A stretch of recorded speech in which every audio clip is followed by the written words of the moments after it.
welcome back. You have just tuned in to Women's AM. This morning I'm joined by Sister Nusrat, Sister Ayan and Sister Khafaya. Sister Khafaya, welcome back. It's always a pleasure to have you on the show. So how is your Ramadan going so far? So far, it's going well. Yeah? Alhamdulillah. You know, we're nearly at the halfway mark. We're halfway mark, Can you believe it? No, time does fly, doesn't it? It really does. It really does go so quickly. But, you know, this week we're actually we're going into a bit of a heat wave. I know. Wednesday expected to peak at 35. So how are you going to cope with the kind of hot weather? I think, inshallah, we'll cope. Just make dua to Allah to make it easy for us and just stay out of the weather, you know? Just stay away. Yeah, if you've got to go, you know, some of us, like, you know, we're going to work, just make sure you're in a cool place, I would say, most of the time, but I just pray, make dua, and just don't put your mind to it, because if you keep focusing on it, then it makes it worse. So just treat it as a normal. And I think I know it's easier said than done, but, you know. Yeah, no, absolutely. Just don't focus on it. Reminding ourselves about, you know, the extra reward that's attached to the longer days, the hotter days. So, you know, and we'll be fine. We'll be fine. Without further ado, let's go straight to her views, where today we're discussing mums, kids and Ramadan.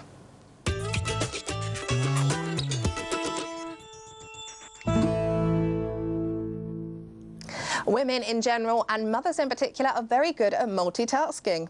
Well, most of us. With fasting, praying and reading Quran and cooking delicious iftar meals, sometimes little attention can be paid to the children.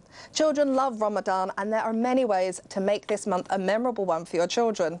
Ramadan is a chance for families to spend more time together, because inshallah we can all share a special iftar meal together. Even spending a small amount of time is beneficial when you make it enjoyable and meaningful.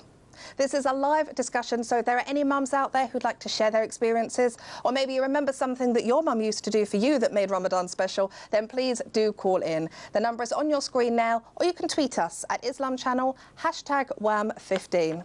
So, Sister Khafaya, I'm going to come to you first. I think this is such an important topic, and it's really, you know, we should really be thinking about getting our children involved from an early age. But I think sometimes that's difficult, you know. So as mums, how can we involve our children in Ramadan? I think once they, you know, start talking and running around, they do get involved. They do copy us, you know, whatever we do, because we are their role models, so they will imitate us. And I think for us is that we need to bring, because, you know, at schools, when it's time for certain activities, they bring it to life. You know, they introduce that spirit, and we should do that with Ramadan by decorating the home with things, you know, and get them to put up the decorations as well. So just involve them, engage them with it. So put up lots of decorations, probably get them, you know, if you've got a garden, to go out and get fresh flowers every day and, you know, bring it in the house. Because we're talking about things that they can start doing, that, you know, when they grow up, they'll remember that this is what I used to do during Ramadan with my mum, you know. And other things we can do with them is storytelling, because children are very receptive to stories.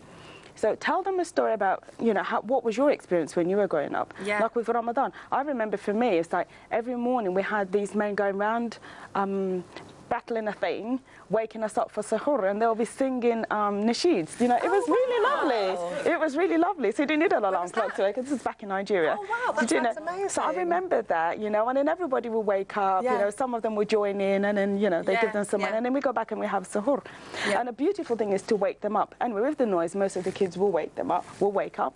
Let them join in, you know, and, you know, just tell them, this is about Ramadan, and this is what we do. They don't have to fast, but you find that most of them will want to try it out anyway. Because when my son was 5 and I was trying to explain to him what I was doing, all he knew was, you're not eating and I'm not going to eat until you start eating. So bless him, that was his first Ramadan. But yes, we need to do that with them. Let them have Ramadan planners as well. You know, I've said lots of arts and craft at this age, you know, and they're very creative. Give them lots of paper. Tell them to wish, you know, for 3 things what 3 things would you want Allah to answer in this month? Let them come up with them. They will always come up with lots of stuff. Do that for them. There's also these Ramadan calendars. I don't know if you've seen them. I've seen them around a lot. So get them from paper, very creative. I've seen some lovely, beautiful ones. 30 days. Put in, it could be a little note, sweets, a little note, anything. That, and, you know, they go and pick it. So when it might be today we're reading a hadith, because the hadiths, they are stories of, you know, from the seerah, but just make them very meaningful, simple, you know, discuss an ayah of the Quran. That's a lovely idea, actually. I really love that one. I might even have a go at that myself next year if I feel creative in the weeks. Exactly. Ramadan, get them to read books. Just read them. There's so many books nowadays on about fasting. So involve them in that as well. You know. So I think that's really important, and as well, you know, in terms of the meal, you know, like my daughter, she's only sort of well, not even 4 yet, but she likes to be involved in helping to prepare the iftar. And also, if we go to iftar, sometimes on a Friday or a Saturday night, you know, she gets really excited, like she calls it a party, and you know, she really enjoys that and seeing everyone and seeing all her little friends. And another thing they can do for school, do you know, is like just because we need to, so it's another opportunity to do dawah. Because I used to go into Micah's school and give talks about Ramadan and send in notes. What they can do is, you know, those little party bags they give out in schools.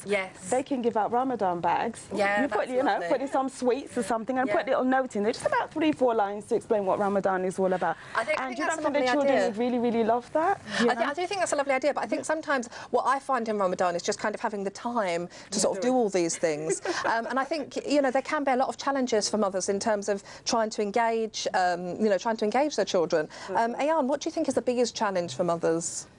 Like you said, the time, but I think it comes down to, I think we always say like organisation is the key in trying to get things done. So I think if you start before Ramadan, you give yourself like a month before Ramadan to actually prepare all the little activities that you want to do with them. So you can do like a bit a day, and then by the time it gets to Ramadan, you've got all these little activities planned out for them, so you don't have to worry about that.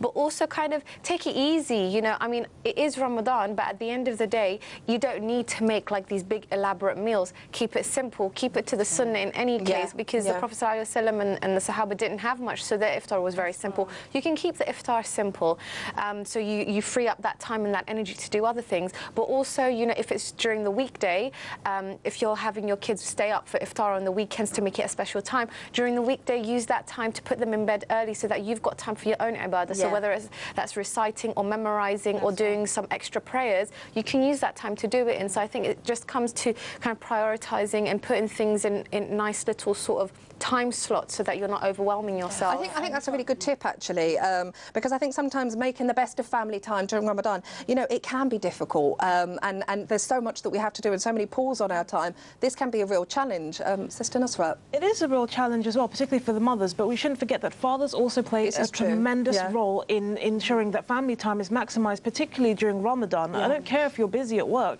your family are a priority.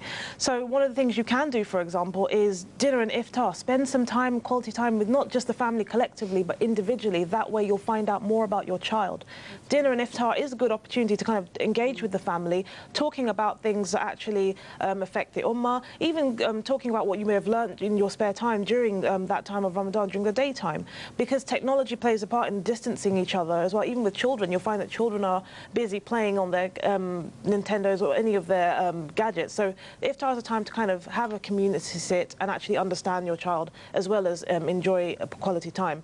Tarawih and Jummah are also very good opportunities, particularly with young boys and their fathers, because it gives them a very community feel, so that Ramadan is not something that's only restricted to your family. Go out and engage with the wider community. So yeah, because I find, because what most of the mothers tell me, again, is going back to like the time, and also they don't scale down on their worldly duties, because children are still going to school, and like, I find that, you know, I still have to wake my kids up for suhoor as well, and then some women complain about the cooking, and then, you know, it's a big plea to the husbands here to, you know, because the women are so scared, because most of the discussions we have is that how I was going to speak to my husband because I'm having to cook like a 4-course meal. You don't have to do that. You see, and again, Ramadan is about fasting, it's about feeding the soul, it's about that spiritual development, it's not about feasting, you know, and then that's, I think this is another problem we have as mothers. So by the time they finish cooking, looking after your children, and like you said, some of the kids are running around till late midnight, they're not going to sleep. So by the time you get to sleep, you've only got 3 hours. So one thing they need to do is you have to be a bit selfish, probably get the father to look after the kids, and you have a nap. And also have your ibadah plan. I always say, you know, you always have to plan. You have to really get organised. Like Sister Ayan said, you have to have that plan way ahead. And also have a family meeting. Tell them, Ramadan, like my cooker doesn't go on Ramadan rarely does. We don't. You can cook whatever you have for iftar tonight. You can have it for suhoor tomorrow morning. Leftovers will do. That's absolutely true. And I think I'm actually a big advocate of planning, but I always think it's never too late as well. So if we haven't done it in advance, alhamdulillah, there's still time left to plan for what we've got left, inshallah.